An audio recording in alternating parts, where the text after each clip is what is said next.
Welcome back to Benny's Custom Works, proudly supported by Sparesbox and Valvoline. Don't forget BCW5 on checkout. This week, we've got an all-new car to BCW. Now, this is probably something that a lot of people wouldn't really have picked me as going for, and obviously heavily skewed towards Japanese cars, but the Viper is truly one of the halo cars from me being an 80s kid. You either had kind of this or a Countach on your bedroom wall, and I don't think I'm ever going to be able to afford a Countach, so this is the next best thing. And to be perfectly honest, I think this is almost a little bit cooler. These things are so odd in the way that they've been put together, being that they don't have things like the super basic stuff like windows or exterior door handles. It's almost like Chrysler just put the concept car straight into production. So pretty cool to have one, even be able to look at one, let alone own one. So this particular one is a 1995 RT10.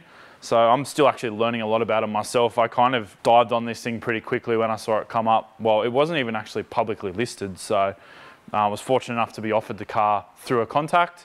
And yeah, at the price point it was at, you couldn't actually buy one in America and land it in Australia anymore. So we got very lucky in being able to get this car. It's an amazingly clean example. It only has 18,000 miles, which is just under 30,000 kilometers. That being said, much like the Rex, this thing's actually sat. And it was in a private collection in California. The last time it was actually registered was 2015.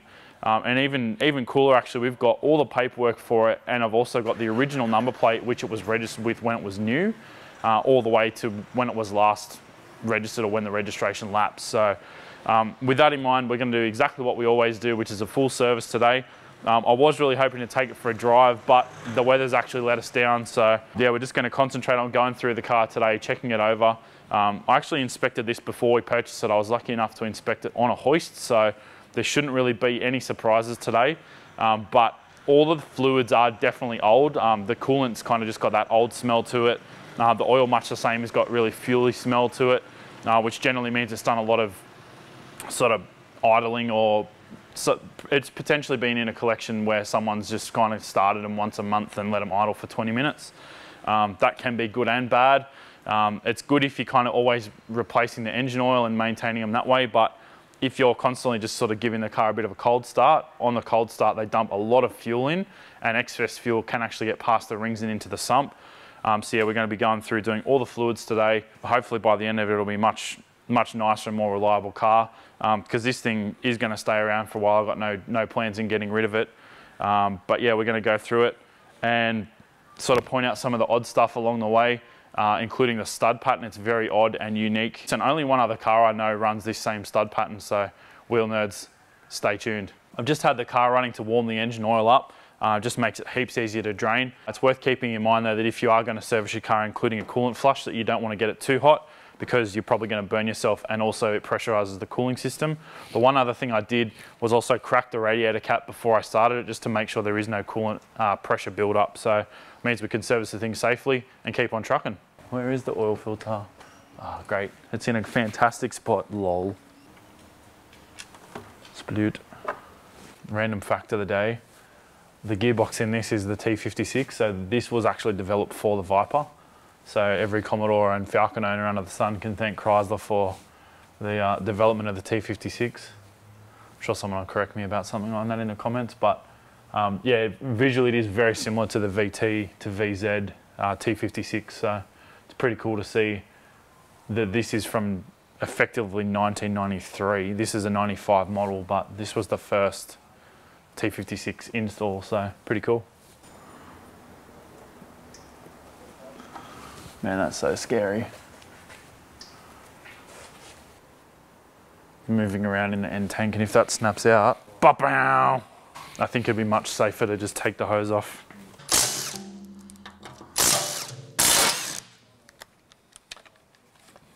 So the vehicle speed sensor's there. It must actually have a tone ring inside the transmission case. That's cool. So that means you can't put a Commodore 1 in here. But it is very similar. Same shifter position from what I can tell from a Commodore. Interestingly, actually, the Vipers originally had a solenoid in the transmission that, under certain RPM versus vehicle speed events, forced you to go from first to fourth. I don't know why it is, but my guess would be that it was probably some sort of cheat around some emissions loopholes or something like that. But yeah, interesting kind of things and details about this car that I'm slowly learning. This one actually looks like the solenoid's still there, but you can actually get a kit to remove that. I don't know why you'd bother, but yeah, it is actually possible to remove it if you wanted to. So yeah, interesting seeing sort of these things going on with it. Tell me your oil filter's from America without telling me your oil filter's from America. It's got Spanish on it.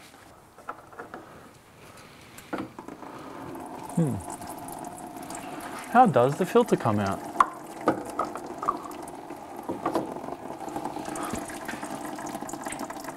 Legit, how does the filter come out?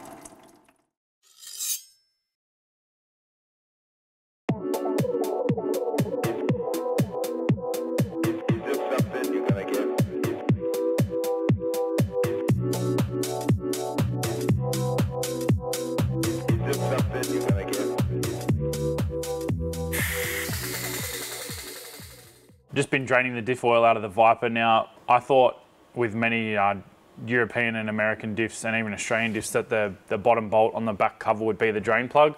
Unfortunately, with this particular diff, that's not the case. I jumped online and had a bit of a Google because I was kind of at a loss as to where the drain plug was. Turns out there actually isn't one. There's a bit of a DIY how to add a drain plug to your diff, but because I've got this brake sucker, we've actually just sucked it out. There's a bit over a litre in it that we've pulled out already, so I think we're just going to continue sucking it out and then we'll just fill it back in the fill hole.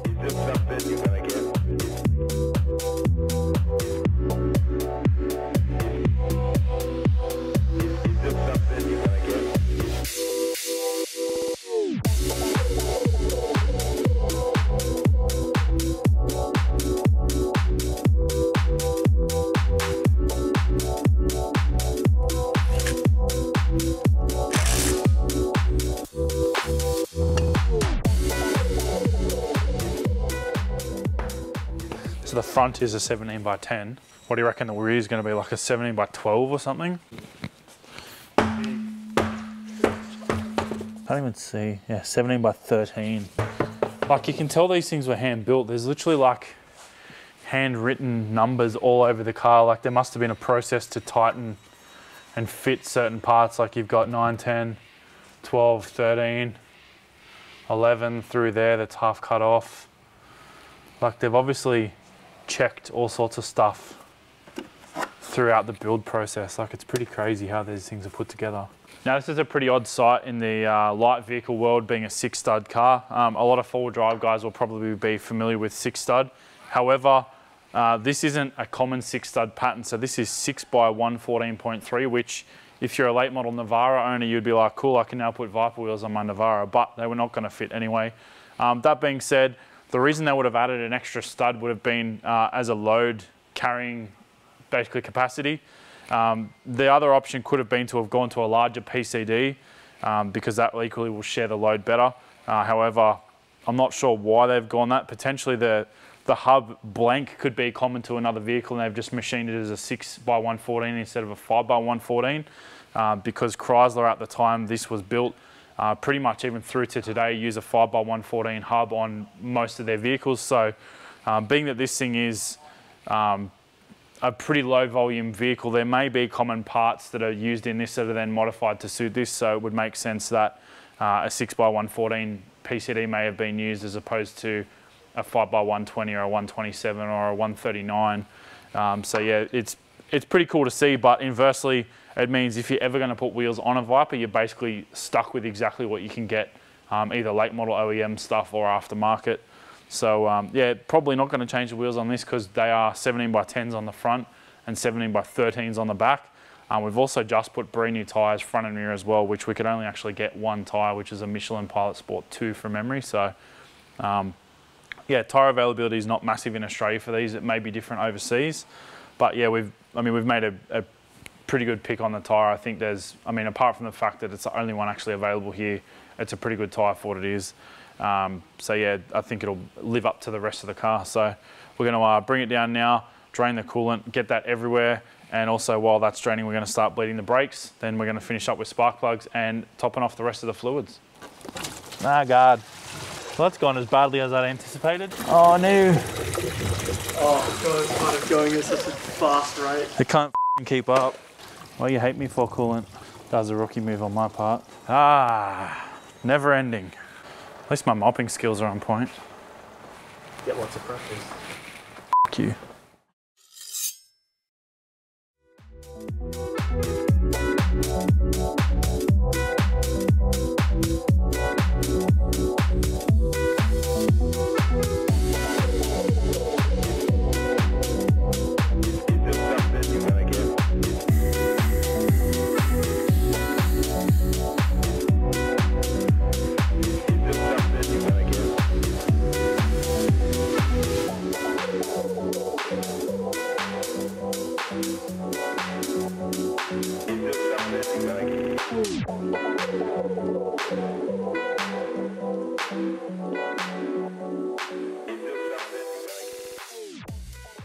I was just looking at the level on the fluid to see how to divide it, because what I want to do is basically put 125 ml of fluid through each nipple on each caliper. There's half a litre of fluid in that bottle, and yeah, I want to just make sure that it's totally correctly flushed, because the brake fluid, while it wasn't dirty as such, it looked very old. So I want to make sure that we've got a correct flush right through the system.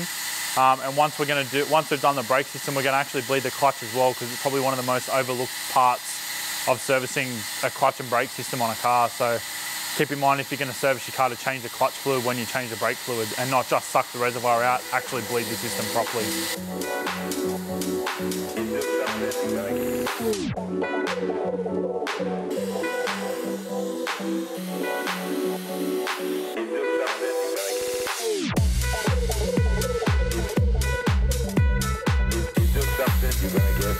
Considering the size of the wheel and the tyre, it's actually really light.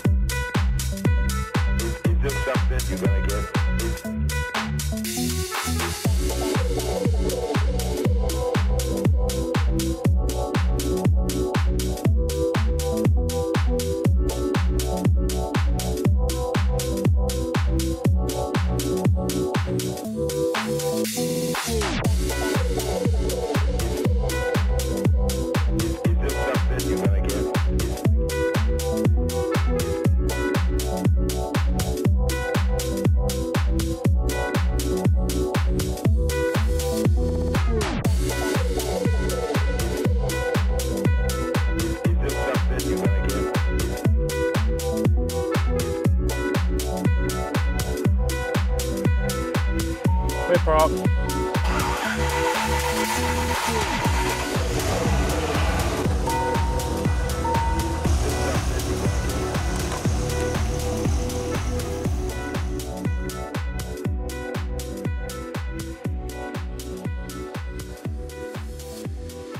Well, I hope you guys have really enjoyed a little bit of a dive into the Viper. It's not quite the episode I was hoping to, in that we didn't get to drive it. But that being said, next time we have a nice bit of weather, we'll actually take it out, do a bit more of a drive of it, go over some of the details as I learn about the car as well. So hopefully by the time that happens, I'll be a little bit more versed in these, and hopefully I can give a bit better of a story and a better representation of the car. But yeah, really stoked to actually have it in the BCW stable, and yeah, it's everything I'd hoped for and more. So yeah, I'm stoked with the car generally and also the condition of it. Thanks for watching, guys. We'll see you next time.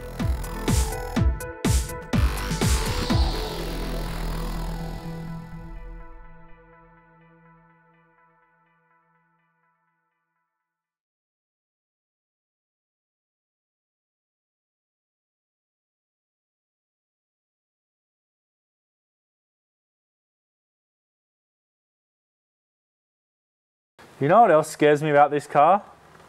I see a lot of ignition leads coming from knows where.